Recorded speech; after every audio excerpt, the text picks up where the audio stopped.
എല്ലാവർക്കും നമസ്കാരം. ഇന്ന് നമ്മൾ 10ാം ക്ലാസ്സിലെ റിവിഷൻ ക്ലാസ്സിന്റെ 4ാമത്തെ വീഡിയോയിലേക്കാണ് പോകുന്നത്.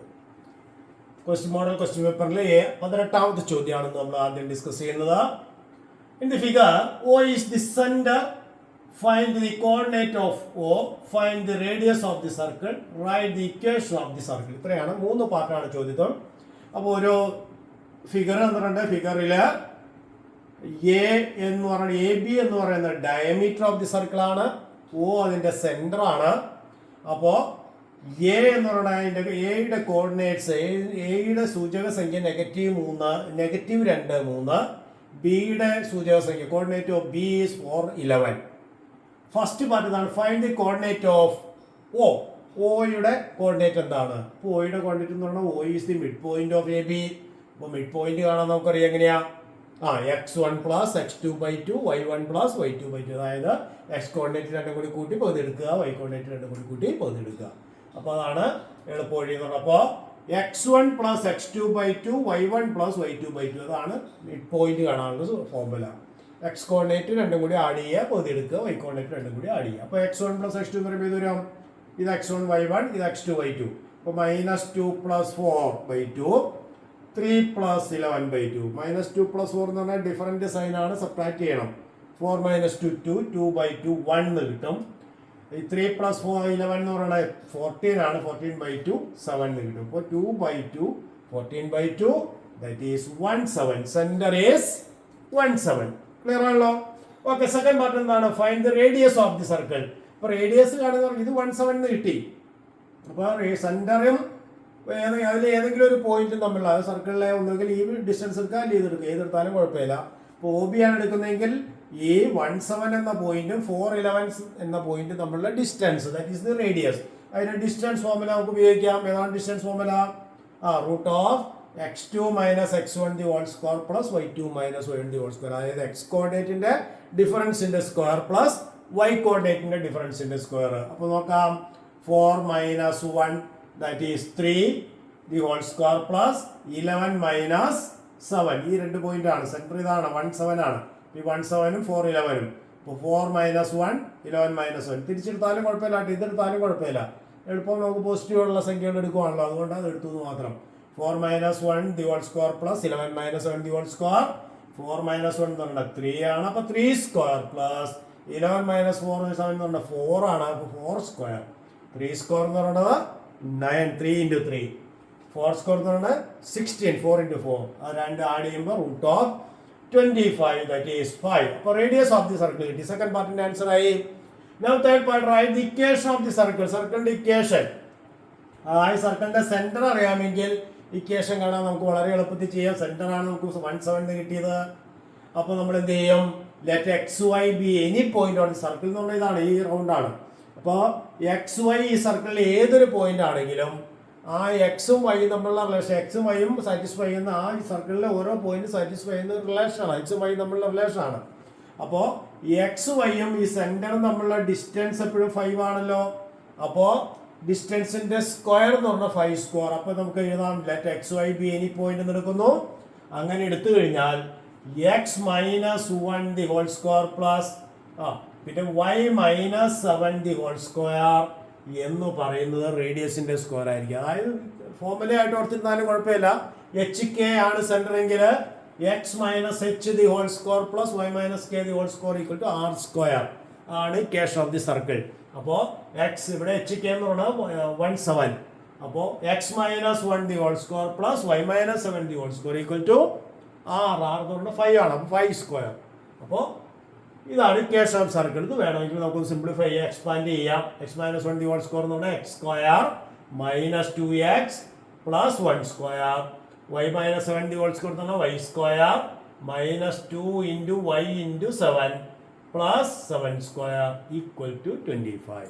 സിംപ്ലിഫൈ ചെയ്യാം. x square -2x plus 1 square 1 ആണ്. y square -2 × 7 14, 14y 7 square 7 × 7 49 equal to 25. എല്ലാത്തെയും ഒരു സൈഡിൽ കൊണ്ടുവരാം. x square plus y square -2x - 14y 1 + 49 50 + 25 വരുമ്പോൾ -25. So we have X square plus Y square minus 2x minus 14y plus 25 equal to 0. ഇങ്ങനെ standard ഫോമിൽ എഴുതാം.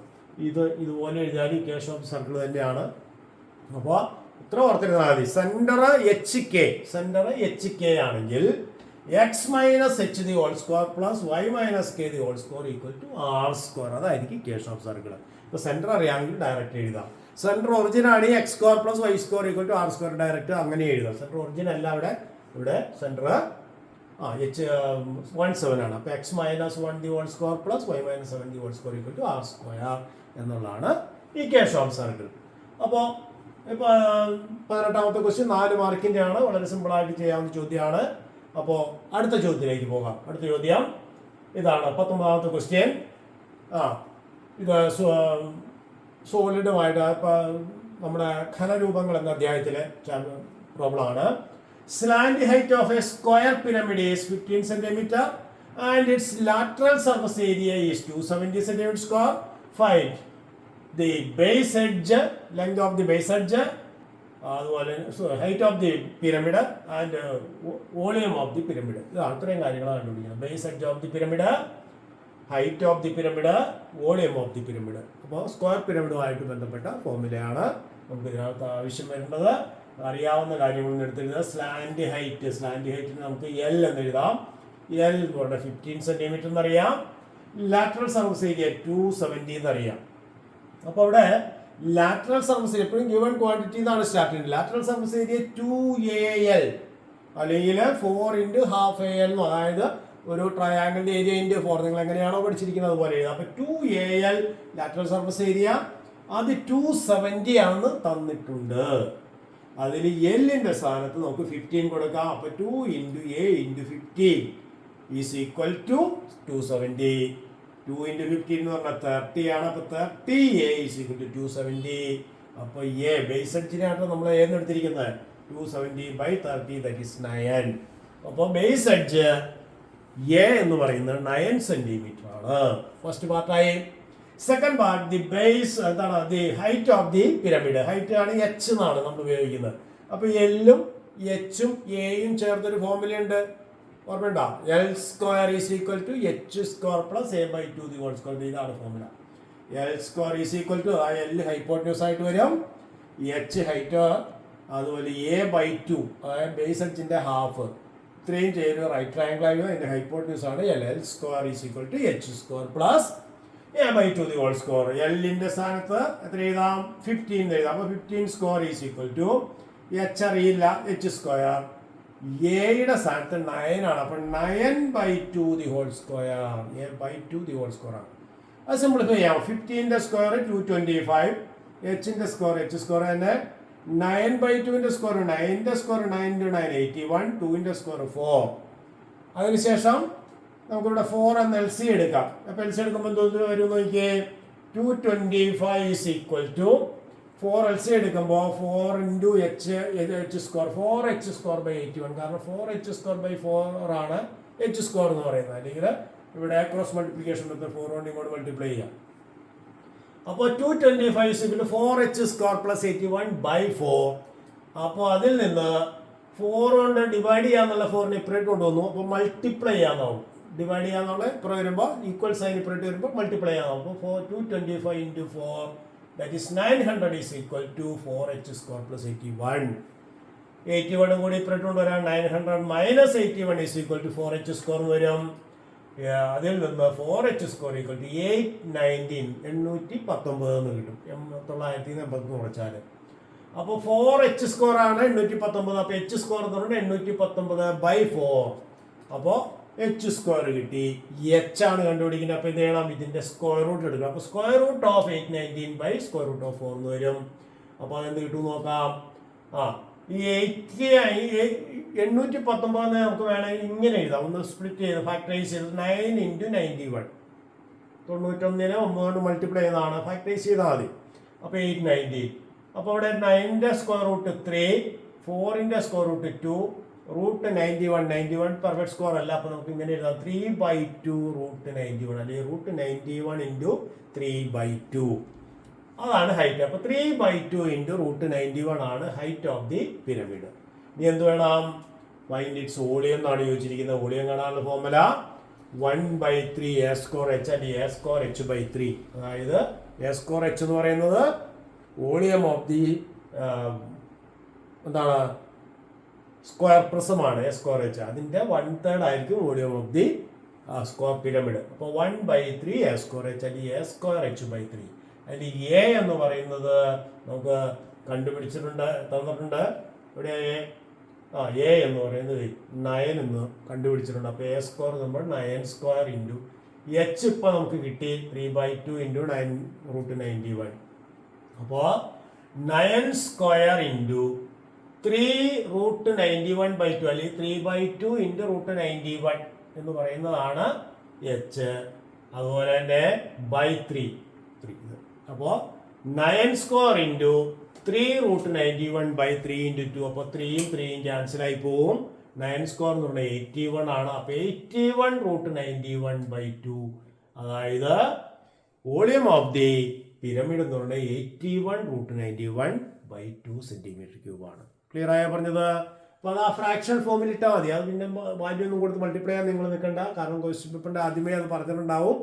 പൈയുടെ value, അതിൻ്റെ √2 √3 എന്നിവയുടെ വാല്യൂ ഒന്നും കൊടുക്കേണ്ടതില്ല. പറഞ്ഞിട്ടുണ്ട്, ക്വസ്റ്റ്യൻ പ്രത്യേകം പറഞ്ഞിട്ടുണ്ടെങ്കിൽ മാത്രമേ അത് ചെയ്യേണ്ടതുള്ളൂ. അപ്പോൾ ഇത് ഇത്ര എഴുതി വെച്ചാൽ മതി. അതാണ് എൻ്റെ ആൻസർ. ഓക്കെ, ഒരു ചോദ്യം കൂടി നമുക്ക് നോക്കാം. 20ാമത്തെ ചോദ്യമാണ്. അത് സർക്കിളുമായിട്ട് ബന്ധപ്പെട്ടതാണ്. In the figure PQR is an equilateral triangle. PQR ഒരു equilateral triangle with perimeter 18 centimetre. 18 centimetre perimeter. Perimeter എന്ന് പറഞ്ഞാൽ 3 സൈഡിന്റെയും കൂടി ലെങ്ത് ആണ്. AB is the diameter. ഇത് ഡയമീറ്റർ ആണ്. And PQ is perpendicular to AB. PQ എന്ന് പറയുന്നത് AB എന്ന ഡയമീറ്ററിന് പെർപെൻഡിക്കുലർ ആണ്. ഇത്രയും കാര്യങ്ങളാണ് തന്നിരിക്കുന്നത്. PA 9 എന്നറിയാം. PA എന്ന് പറഞ്ഞത് ഈ ഡിസ്റ്റൻസ് 9 ആണെന്നറിയാം. What is the length PQ? അതാണ് ഫസ്റ്റ് പാർട്ട്. ഫസ്റ്റ് പാർട്ട് വളരെ സിമ്പിൾ ആയിട്ടാണ് ചോദിച്ചിരിക്കുന്നത്. അപ്പോൾ ഇപ്പോഴും സാധാരണഗതിയിൽ ചോദ്യങ്ങളുടെ ഒക്കെ ഫസ്റ്റ് പാർട്ട് എല്ലാവർക്കും എഴുതാൻ പറ്റുന്ന ചോദ്യങ്ങളായിരിക്കും. അപ്പോൾ ഒന്ന് ആലോചിച്ച് കഴിഞ്ഞാൽ നിങ്ങൾക്ക് കിട്ടും. അപ്പോൾ PQ കാണാൻ ആദ്യം പറഞ്ഞിരിക്കുന്നത്. അപ്പോൾ അവിടെ ശ്രദ്ധിക്കേണ്ട കാര്യം, ക്വസ്റ്റ്യനിൽ എന്താണെന്നിരിക്കുന്നത്? PQR is an equilateral triangle. ഇതൊരു സമഭുജ ത്രികോണമാണ്. സമഭുജ ത്രികോണം എന്ന് പറയുമ്പോൾ 3 വശവും തുല്യമാണ്. ഈ 3 വശവും കൂടി കൂട്ടുന്നതാണ് പെരിമീറ്റർ, ചുറ്റളവ്. അപ്പോൾ ചുറ്റളവ് 18 ആയതുകൊണ്ട് ഒരു വശം, അതാണ് PQ. അപ്പോൾ ഒരു വശത്തിന്റെ നീളം എന്ന് പറയുന്നത് ചുറ്റളവിനെ 3 കൊണ്ട് ഹരിച്ചാൽ മതി. അപ്പോൾ PQ is equal to 18/3 6 centimetre. വളരെ സിമ്പിളാണ്. 3 വശവും കൂടി കൂട്ടിയാൽ 18. ഒരു വശം കാണാൻ 18നെ 3 കൊണ്ട് ഹരിക്കണം. അപ്പോൾ PQ കിട്ടി. ഇനി നോക്കിക്കേ, സെക്കൻഡ് പാർട്ട് എന്തെന്നാ? Find the length of PB. PB കാണണം. അപ്പൊ നോക്കിയത് ഇതൊരു ഡയമീറ്റർ ആണ്. ഡയമീറ്ററിന് പെർപെൻഡിക്കുലർ ആണ് വരച്ചിരിക്കുന്നത്. അപ്പൊ നമുക്കൊരു റിസൾട്ട് ഉണ്ട്. PA into PB equal to PQ square. അത് വെച്ചാൽ നമ്മൾ സ്ക്വയർ ഒക്കെ കൺസ്ട്രക്ട് ചെയ്യാൻ നമ്മൾ ചെയ്തിട്ടുണ്ട്. ഈ റെക്ടാങ്കിളിന് ഈക്വൽ ഏരിയ ഉള്ള സ്ക്വയർ ഒക്കെ കൺസ്ട്രക്ട് ചെയ്ത് ആ ഫോർമുല വെച്ചാൽ. അപ്പൊ PA into PB equal to PQ square. അപ്പൊ ഇതിലെ PAയുടെ സ്ഥാനത്ത് 9 എഴുതാം. PB നമുക്കറിയില്ല. PQ അറിയാം 6. അപ്പൊ എന്ത് കിട്ടി? 9 into PB equal to 6 square. 9 into PB equal to 36 ആവും. അപ്പൊ PB is equal to 36/9, that is 4 centimetre. അപ്പൊ 4 സെന്റിമീറ്റർ ആണ് PB. ഇനി സെക്കൻഡ് പാർട്ട് എന്തെന്നാ? തേർഡ് പാർട്ട് എന്താണ്? Find the radius of the circle. ഇത്രയും ഡയമീറ്റർ അല്ലേ? AB ഡയമീറ്റർ ആണ്. അപ്പൊ ഡയമീറ്റർ കിട്ടിക്കഴിഞ്ഞാൽ റേഡിയസ് കണ്ട് എങ്ങനെയാ? ഡയമീറ്ററിന്റെ ഹാഫ് ആണ്. അപ്പൊ AB എത്ര സെന്റിമീറ്റർ വരും? ഈ 9ഉം ഈ 4ഉം കൂടി കൂട്ടും. 9 4 കൂട്ടി എത്രയാ? 13. അപ്പോ AB is equal to 13. അപ്പോൾ റേഡിയസ് is equal to ഡയമീറ്ററിന്റെ ഹാഫ്, അതായത് 13/2 ആയ 6.5 സെന്റിമീറ്റർ ആണ് റേഡിയസ്. അപ്പോൾ വളരെ സിമ്പിൾ ആയിട്ടാണ് ഈ ചോദ്യങ്ങൾ ചോദിച്ചിരിക്കുന്നത്. അപ്പോൾ 20ാമത്തെ ചോദ്യം വരെയുള്ള നമ്മൾ ഡിസ്കസ് ചെയ്ത് കഴിഞ്ഞു. ഇനി അടുത്ത ചോദ്യങ്ങളുമായിട്ട് നമ്മൾ അടുത്ത വീഡിയോയിൽ കാണും. അതുവരേക്കും എല്ലാവർക്കും നമസ്കാരം. Thank you.